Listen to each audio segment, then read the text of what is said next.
Boa noite, irmãos, tudo bem? Vou confessar que eu estou um pouco nervoso.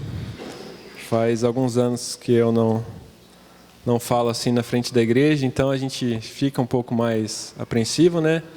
Mas eu estou menos nervoso do que eu cheguei, porque eu vi que Deus já tem falado, inclusive o que Ele me falou a semana toda, e mais uma vez hoje no culto Ele falou para mim que não só eu deveria pregar, mas eu deveria praticar aquilo que eu vou pregar. Então eu tentei acalmar o meu coração, porque a gente vai ver que tem a ver com aquilo que a gente vai falar, e Deus tem falado isso durante a semana para mim. Então eu peço aos irmãos que os irmãos tenham alguma paciência, porque minha esposa sabe que eu não sou a pessoa mais direta do mundo, então eu vou tentar ser simples, eu vou tentar falar aquilo que Deus falou no meu coração e aquilo que a palavra de Deus está falando. E que Deus fale conosco através da sua palavra. Amém? Então vamos abrir nossas Bíblias, irmãos. No capítulo 6 de Mateus, a gente vai trabalhar um texto que é Jesus falando a uma multidão no Sermão do Monte ali. Ele sentou e uma multidão estava ao redor dele, e ele começa a dar alguns ensinamentos para aquelas pessoas que estavam ali. E são ensinamentos importantes, porque eles mostram características do reino de Deus, características de um reino que Jesus estava falando já naquela época, assim, o reino de Deus está próximo. Então o anúncio era de que a chegada de Cristo era uma chegada de um reino, né, uma chegada de um Senhor, e ali estava então uma declaração daquilo que aqueles que eram do reino de Deus, aqueles que eram salvos, que seriam salvos, né, por Deus, que fariam parte desse reino, como eles deveriam se comportar. Então é um texto bem interessante, irmãos, e depois eu vou pedir para os irmãos lerem em casa o contexto ali, né, que fala sobre realmente alguns comportamentos. E o capítulo 6 ele é interessante porque quando a gente lê ele, a gente percebe que ele tem um assunto em comum. E é um assunto que a gente vai trazer hoje. A gente não vai ler o capítulo 6 inteiro, mas a gente vai ler do versículo 39, do 19 até o final. Então, Mateus capítulo 6, do 19 até o final. Não acumulem para vocês tesouros na terra, onde a traça e a ferrugem destroem, e onde os ladrões arrombam e furtam. Mas acumulem para vocês tesouros no céu, onde a traça e a ferrugem não destroem, onde os ladrões não arrombam nem furtam. Pois onde estiver o seu tesouro, aí também estará o seu coração. Os olhos são a candeia do corpo. Se os seus olhos forem bons, todo o teu corpo será cheio de luz. Mas se os seus olhos forem maus, todo o teu corpo estará cheio de trevas. Portanto, se a luz que está dentro de você são trevas, que tremendas trevas são! Ninguém pode servir a dois senhores, pois odiará um e amará o outro, ou se dedicará a um e desprezará o outro. Vocês não podem servir a Deus e ao dinheiro. Portanto, eu lhes digo, não se preocupem com a sua própria vida quanto ao que comer ou beber, nem com o seu próprio corpo quanto ao que vestir. Não é a vida mais importante que a comida e o corpo mais importante que a roupa? Observem as aves dos céus, não semeiam, nem colhem, nem armazenam em celeiros. Contudo, o Pai Celestial as alimenta. Não tem vocês muito mais valor do que elas? Quem de vocês, por mais que se preocupem por acrescentar uma hora que seja... Quem de vocês, por mais que se preocupe, pode acrescentar uma hora que seja a sua vida? Por que vocês se preocupam com roupas?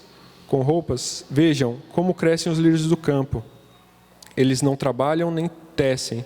Contudo, eu lhes digo que nem Salomão, em todo o seu esplendor, vestiu-se como eles.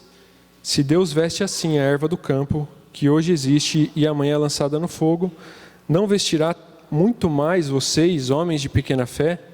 Portanto, não se preocupem dizendo o que vamos comer, ou o que vamos beber, ou o que vamos vestir, pois os pagãos é que correm atrás dessas coisas. Mas o Pai Celestial sabe que vocês precisam delas. Busque, pois, em primeiro lugar o reino de Deus e a sua justiça, e todas essas coisas lhe serão acrescentadas. Portanto, não se preocupem com o amanhã, pois o amanhã trará as suas próprias preocupações. Basta a cada dia o seu próprio mal. Amém? Vamos orar então, irmãos. Senhor Deus, obrigado, Pai, porque a Tua palavra é viva e fala ao nosso coração, e ela por si só já nos instrui e nos ensina, mas eu peço que o Teu Espírito Santo agora nos ilumine para que nós possamos levar a Tua palavra, Pai, no nosso coração, para as nossas casas e para a nossa vida, Pai. Que no nosso dia a dia nós pratiquemos aquilo que nós vamos ouvir do Senhor agora, e que isso não seja apenas uma obrigação, mas o nosso conforto, Pai, o nosso descansar em Ti, Deus. Nosso confiar que é o Senhor quem faz. Obrigado, Deus, por tudo, e peço que o Senhor agora nos instrua, Pai, com a Tua palavra. Em nome de Cristo eu oro, amém. Então, irmãos, aqui Jesus está vindo numa sequência onde Ele está trazendo... Ele está falando ali, ele falou do jejum, ele falou da ajuda aos necessitados, ele falou da oração, e ele vai falar agora dos tesouros.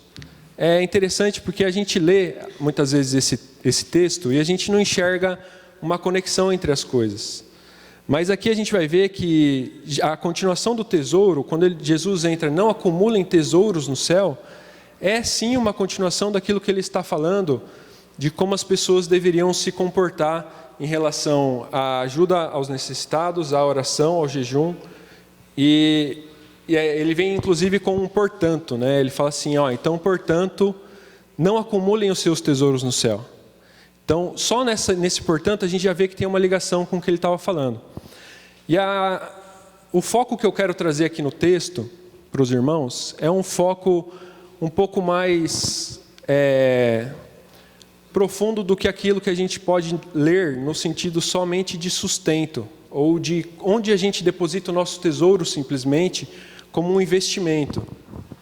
Eu quero trazer para os irmãos uma visão que Deus tem falado comigo, que é a questão da idolatria. Como a nossa vida, quando nós... Eu vou trazer aqui um texto que é de Romanos 1, que ele vai mostrar muito bem essa ideia, mas que como nós, quando... trocamos aquilo que é devido a Deus, aquilo que é aquela glória, aquela verdade que é dada somente a Deus, aquilo que seria, no caso assim, um merecimento ao Senhor, né, a glória dele. Quando nós trocamos essa glória por alguma coisa que foi criada por Deus, nós então cometemos a idolatria. Né, Romanos 1 vai falar assim que os homens são indesculpáveis porque eles trocaram a glória de um Deus verdadeiro por coisas criadas por Deus. E com isso eles criaram imagens para si.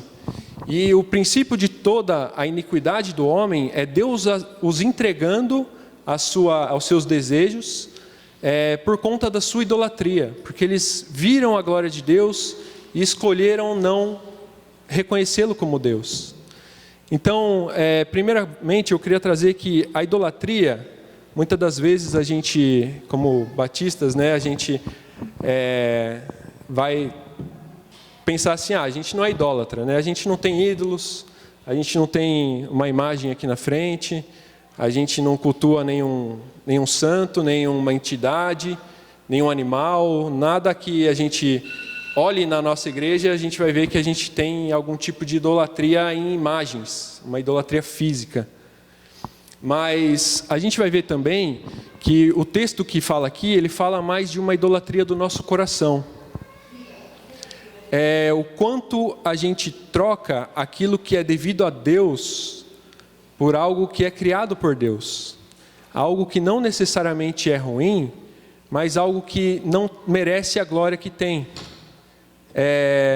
Então vamos lá, irmãos. Vamos trabalhar em cima do texto. Os irmãos perceberam que eu estou um pouco nervoso, né? Mas vamos lá. Vou tentar então ser um pouco mais direto e mais simples, irmãos. Vamos lá. Primeiramente, 1 Timóteo 2 vai falar que existe um só Deus e um só mediador entre Deus e os homens. Então nós, por isso, não temos imagens na nossa igreja. Por isso nós não adoramos a santos, por isso nós não temos aqueles a quem recorrer que não seja o próprio Jesus. Há um só mediador, Jesus Cristo, o homem. A segunda coisa é que em Efésios 5, no versículo 5, ele vai falar que o avarento, todo avarento, ele é idólatra. E ele não tem herança no reino de Deus. Então, olha a relação que ele faz com a questão da nossa avareza, das riquezas desse mundo, com a idolatria. No versículo que nós lemos, no versículo 24, ele vai falar que ninguém pode servir a dois senhores. Então, ele vai falar que ou você serve a Deus, ou você serve às riquezas. A gente vai ver que, então, existe uma ligação forte com esse texto, com a questão da idolatria. O primeiro ponto que eu quero trazer é a idolatria do coração. A idolatria de... Jesus mesmo pergunta, é uma pergunta que está implícita no texto. Onde está o seu coração? Aonde você tem depositado o seu tesouro? Aonde você deposita a sua atenção? Aonde você deposita aquilo que te é mais valioso? E aqui o seu tesouro... a gente vai ver pelo contexto que ele não está falando simplesmente de dinheiro, de riquezas. Porque ele fala, acumulem um tesouro que é no céu. Então, não tem como você fazer um depósito ali no Pix de Deus, e acumulando dinheiro no céu, ou alguma riqueza no céu. Ele está falando de riqueza, daquilo que realmente onde está o nosso coração. Porque ele vai falar, aonde estiver o seu coração, ali estará o seu tesouro. Então, muitas vezes, o nosso tesouro não é necessariamente o nosso dinheiro, aquilo que a gente ganha, aquilo que a gente corre atrás para ter de imóveis, móveis, carros, casas, mas muitas das vezes são coisas que nós damos uma importância que entra no lugar de Deus. E tudo aquilo que entra no lugar de Deus, que assume o lugar de Deus, se torna uma idolatria em nosso coração. Então, como que a gente pode exemplificar isso? Às vezes, a idolatria do nosso coração é sim o dinheiro. A gente põe a confiança no dinheiro, a gente acha que o dinheiro vai resolver nosso problema, a gente trabalha loucamente para conseguir mais dinheiro, para ficar mais confortável, mais rico e mais poderoso com o dinheiro. Às vezes o que os outros vão pensar de mim. Pode ser algo, essa pode ser a minha riqueza, onde eu gasto a minha energia, onde eu me preocupo, onde eu deixo de adorar a Deus porque eu estou pensando isso, porque isso é importantíssimo para mim, a minha imagem, ali está o meu coração. Ou às vezes simplesmente algo que substitua o lugar de Deus. Podem ser muitas coisas. A gente vê que o que Jesus está trazendo para nós é para que nós avaliemos onde está o nosso coração. Ele está em Deus? Os nossos tesouros estão sendo acumulados nos céus? Ou eles estão sendo acumulados aqui na terra? Eu estou correndo atrás de coisas que são terrenas, sem dar a devida glória a Deus, porque as coisas que Deus criou são boas. Em 1 Timóteo ele vai falar que tudo que Deus criou é bom e é aceito com gratidão e pela palavra e pela oração de ação de graças. Então, a gente vai ver que o problema não está nas coisas, não está em buscar coisas, não está em trabalhar por conquistar uma boa vida. A questão está, o seu coração está nisso?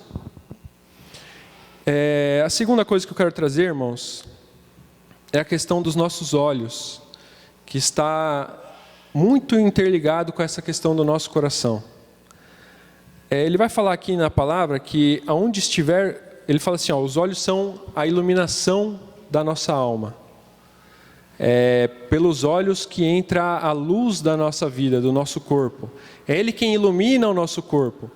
Aqui a ideia não é que os olhos têm luz própria, Ele não é um sol. Os olhos estão mais como uma janela. Alguém já falou que os olhos são a janela da alma. E a ideia aqui é justamente essa. Que aquilo que entra pelos nossos olhos, né? A gente vai ver isso, por exemplo, em essa ideia que não está falando de olhos físicos, né? A gente vai ver, por exemplo, no Salmo 119, que ele fala para Deus abrir os olhos dele para que eles vejam as maravilhas da tua palavra. Então, aqui não está necessariamente ligado com aquilo que nós vemos, mas com aquilo que nós absorvemos com a nossa alma. Então, a segunda idolatria que eu quero trazer, irmãos, é a idolatria do consumo da nossa alma, do que nós temos consumido. Aquilo que nós temos visto, temos buscado, isso tem muito a ver aonde está o nosso coração, por isso que ele também vem nessa sequência. Aquilo que nós temos realmente aproveitado com os nossos olhos e isso tem entrado na nossa vida através da nossa visão, isso tem sido trevas ou tem sido luz? A pergunta que Jesus deixa aqui no texto como está o seu interior? Ele está em trevas, e se a luz que está dentro de você é trevas, que tremendas trevas são? Ou você tem cuidado dos seus olhos e aquilo que entra pelos seus olhos tem sido luz para a sua vida? Também fica essa pergunta para nós. A Bíblia vai falar assim, que a palavra de Deus é a lâmpada para os nossos pés e luz para o nosso caminho. Então, nós temos nos dedicado à palavra de Deus como luz para o nosso interior, luz para que nos ilumine no caminho de Deus. Nós temos buscado essa luz, buscado coisas que são boas, que nos tragam luz para o nosso corpo. Ou aquilo que nós temos colocado os nossos olhos, a nossa atenção, tem escurecido a nossa alma e tem feito em nós algo que é ruim, nos afastado de Deus, né? Deixado o nosso corpo em trevas. E aqui é interessante porque ele liga isso à questão das riquezas, né? Onde ele fala assim, ninguém pode servir a dois senhores, porque ele vai odiar a um e vai amar ao outro. Então, a gente percebe que aonde a gente coloca o nosso coração, aonde a gente coloca os nossos olhos, tem a ver com o Senhor que nós estamos servindo.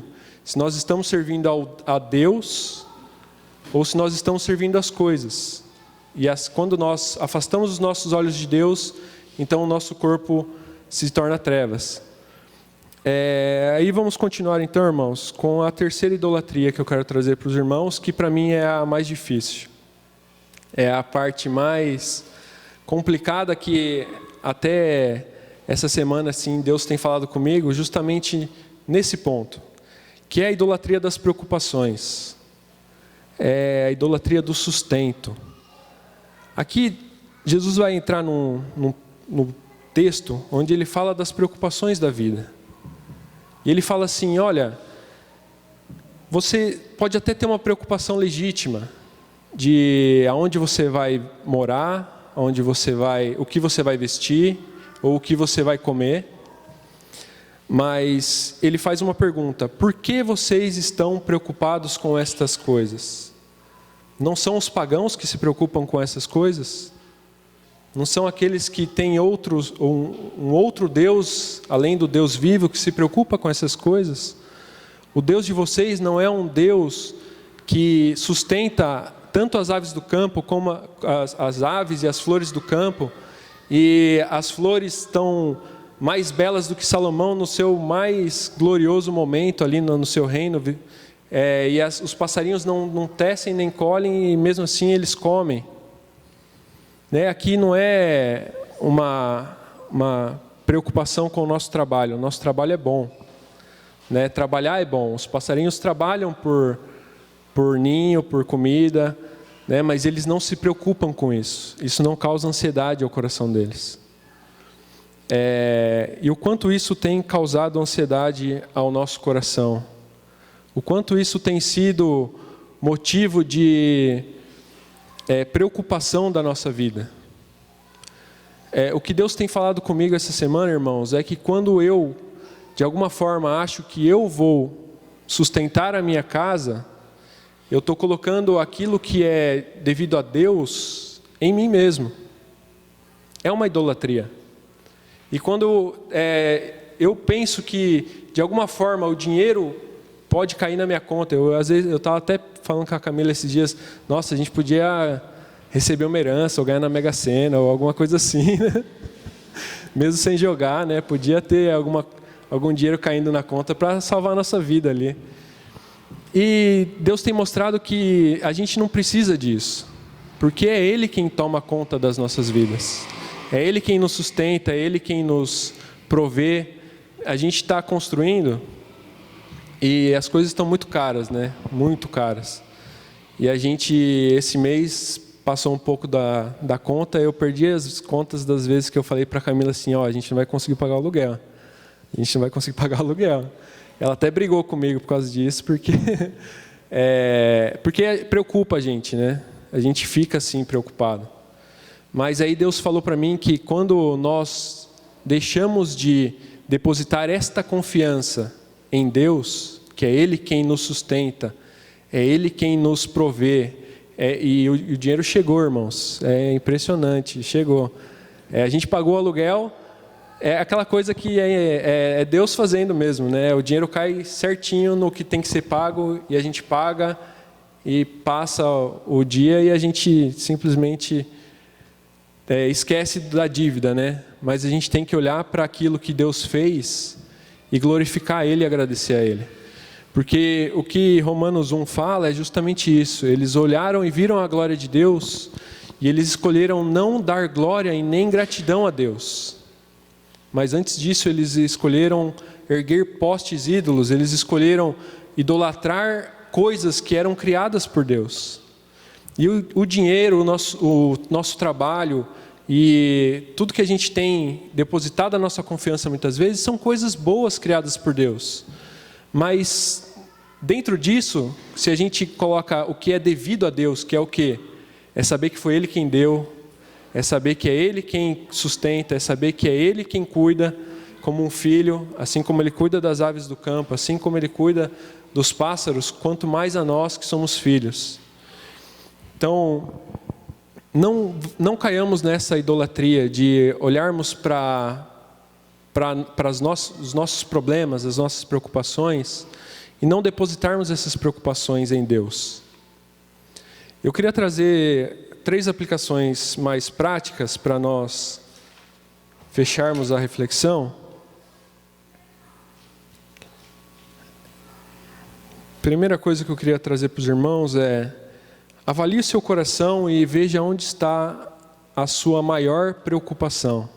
Aquilo que te move, aquilo que te levanta da cama, faz você levantar da cama e faz você ir trabalhar, ou faz você deixar de participar de algo na igreja, ou aquilo. Eu não estou criticando ninguém, irmãos. Eu estou falando assim: examinem você o seu coração e vejam o que está ali no lugar de Deus, né? O que é o seu maior tesouro que está tomando lugar, que é devido ao Senhor. Procura o que é eterno. O que é eterno, irmãos? Aí a gente volta para o texto de Mateus 6 e olha, eu vou ler 3 versículos aqui para os irmãos, no capítulo 6, então se os irmãos puderem acompanhar aí. Jesus fala da ajuda aos necessitados, e aí ele vem no versículo 3 falando assim: mas quando você der esmola com a sua mão esquerda, não saiba o que está fazendo à direita, de forma que você preste a sua ajuda em segredo, e o Pai que vê o que é feito em segredo o recompensará. Veja como ele entra com a questão da recompensa que Deus dá, com aquilo que nós nos preocupamos, não com o que os outros estão vendo, não com ajudar o outro por ajudar o outro, a coisa em si mesmo. Mas quando nós fazemos isso em segredo, nós mostramos que a nossa recompensa não vem daquilo que as pessoas veem ou daquilo que está visível aqui na terra, mas vem do próprio Senhor que vem em segredo. Não tem coisa melhor do que nós sermos recompensados. E às vezes a recompensa não vem nem nessa terra, ela é acumulada lá no céu. Então, é interessante como Jesus já veio trabalhando com essa ideia. Aí no versículo 6 ele fala assim, ele está falando da oração, mas quando vocês orarem, vá para o seu quarto, feche a porta e ore a seu pai que está em secreto. Então o seu pai que vem em secreto o recompensará. Ele está falando daqueles mestres que oravam na igreja em voz alta, batendo no peito, falando que eles tinham algo a receber, né? Ou se colocando até como miseráveis, mas para mostrar o quanto eles eram bons ali. A intenção deles era orar em voz alta para mostrar, né, algum tipo de glória. E aí Jesus vem falando, olha, entra no seu quarto e ora, busque aquilo que é eterno, e o seu pai que está em segredo, ele vai recompensar você. E essa recompensa, mais uma vez, nem sempre vem aqui na terra. Ela pode ser uma recompensa acumulada no céu. São coisas eternas. E aí do jejum, ele vai falar, olha, tem alguns que jejuam e passam pó no rosto para ficar mais branco, para parecer que está morrendo de fome. Ou fazem para que mostrar mesmo para as outras pessoas. E ele fala assim, ao jejuar, arrumem o cabelo e lavem o rosto, para que não pareça aos outros que você está jejuando, mas apenas a seu pai que vê em secreto, e o seu pai que vê em secreto o recompensará. E aí ele já entra na questão do acumular tesouros no céu. Então vejam a relação onde as coisas são feitas para Deus, como uma forma de justiça, uma forma de buscar aquilo que é de Deus, e Deus nos recompensa, e esse é o nosso tesouro. Então se preocupem com essas coisas, porque isso que é eterno é que realmente a traça e a ferrugem não consome. Tudo que não é eterno tem uma frase do C.S. Lewis que fala, né, o que não é eterno é eternamente inútil. Então aquilo que não acumula tesouros no céu é inútil, é o que a gente está vendo nas quartas-feiras, né, correr atrás do vento. Se você olha para o que está, se a sua esperança está naquilo que está debaixo do sol, você está correndo atrás do vento.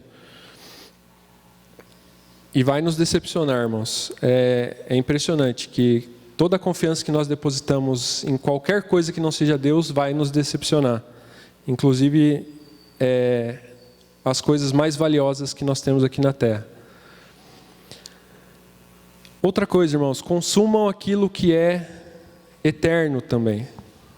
Aqui a gente vai ver que eu trouxe alguns textos aqui que falam da questão da luz. Ele fala assim no Salmo 21, 1. Eu elevo os meus olhos ao Senhor e de onde vem o meu socorro? Olha como a questão do olhar está direcionada a quem pode nos socorrer. Né? Ele está nos montes, eu elevo os meus olhos aos montes, de onde vem o meu socorro vem do Senhor. Então, que os nossos olhos estejam voltados ao Senhor, que é aquele que nos traz o socorro. E no Salmo 119, 105, ele fala que a palavra de Deus é lâmpada para os nossos pés e luz para o nosso caminho. Então, que a nossa iluminação, que o nosso andar, o nosso caminhar esteja baseado na palavra de Deus, que seja ela a luz do nosso caminho, que ela ilumine o nosso interior, para que aquilo que esteja no nosso interior seja luz e não trevas. Em Mateus 5,13, Jesus vai falar nesse mesmo sermão que ele está falando, que nós somos sal e luz do mundo.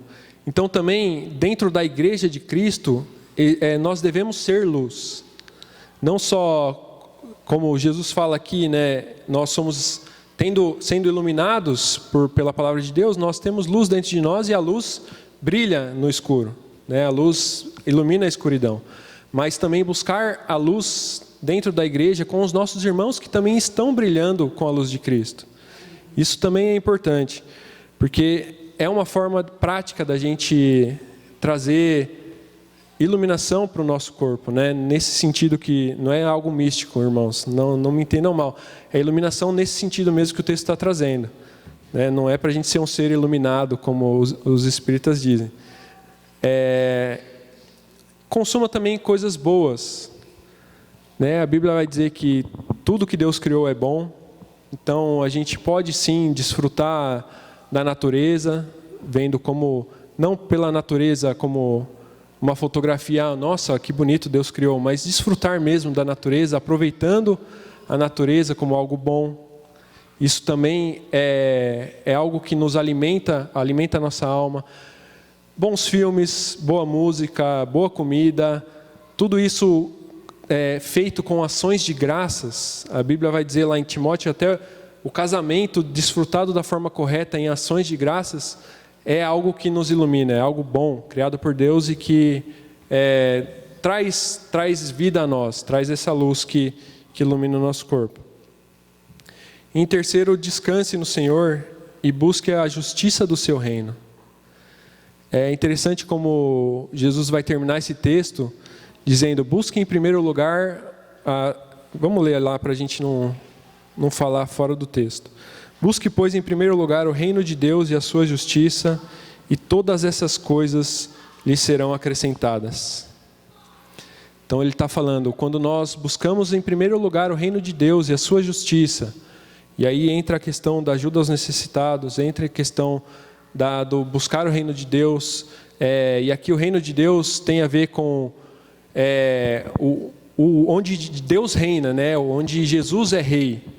Então, quando nós buscamos isso, nós entregamos a nossa confiança em Deus e deixamos de nos preocupar com o que comer, com o que vestir, e aonde a gente vai morar, ou com qualquer outra preocupação que pareça legítima. Nós deixamos isso de lado e vamos buscar o reino de Deus, estas coisas nos são acrescentadas. Deus é quem nos sustenta, e Ele nos sustenta enquanto nós trabalhamos para o seu reino. Então, que nós realmente estejamos aqui com essa visão de que tudo que não é depositado em Deus é idolatria, inclusive as nossas preocupações do dia a dia. E que nós possamos de coração, irmãos, buscar a Deus e depositar toda a nossa confiança e todo o nosso anseio, as nossas ansiedades, né? Eu falei até que Deus estava falando comigo aqui, e tem um livro interessante que eu estou lendo, que é O Alvorecer dos Deuses, do Iago Martins. Ele fala que tudo aquilo que tira o lugar de Deus é um ídolo, né? Nós somos fábricas de ídolos. E eu percebi que a minha ansiedade estava tirando a minha atenção da adoração a Deus. Então, quantas vezes nós viemos para a igreja com alguma coisa na nossa cabeça que tira a nossa atenção da adoração a Deus. Isso se torna o nosso ídolo naquele momento. O foco que deveria estar sendo dado a Deus está sendo dado a outras coisas. Então, que Deus fale conosco nessa noite e a gente consiga praticar isso, irmãos. É difícil, não é fácil você estar com conta para pagar, ou estar com um aluguel para vencer, ou estar com outras formas de preocupações sérias e descansar no Senhor. Mas é isso que Deus fala para nós fazermos. Confia, porque quem se preocupa com essas coisas são os pagãos, né? Essas são as palavras de Cristo. São os pagãos. Nós não, nós confiamos num Pai Celestial que cuida dos seus filhos. Amém, irmãos? Vamos orar então, para a gente encerrar. Senhor Deus, obrigado, Pai, porque o Senhor fala conosco através da Tua Palavra e o Seu Espírito Santo é quem trabalha em nós, Pai. Obrigado porque nós sabemos que o Senhor é um Deus bom, um Deus que é nosso Pai, é um Deus que é nosso Senhor e é dono de todas as coisas, é dono da prata e do ouro, é dono do nosso ser, da nossa saúde, e o Senhor é um Deus que é, além de tudo, bondoso, Pai. Então, nos ajuda, Senhor Deus, a descansarmos em Ti, Pai, confiarmos que é o Senhor quem vai lidar com as nossas ansiedades, é o Senhor quem vai lidar com as nossas preocupações. Nós não temos o poder de nos sustentar, Pai, mas o Senhor tem. Por isso nós entregamos essas preocupações ao Senhor. Entregamos também o nosso coração, Pai, que o nosso coração seja realmente voltado ao nosso tesouro e o nosso tesouro seja depositado no céu, Pai. Que os nossos olhos também sejam olhos que buscam a Tua luz, olhos que são iluminados por Ti. e que nós possamos, como igreja, Pai, também iluminar aos que estão ao nosso redor com a luz que vem de Ti, Pai. Nós te pedimos, Deus, que o Senhor agora nos abençoe na ceia, Pai, que o Seu nome também seja lembrado, o Seu sacrifício seja lembrado aqui agora, Pai, para a honra e glória do Teu nome. E por isso também nós te agradecemos, Deus, em nome de Cristo. Amém.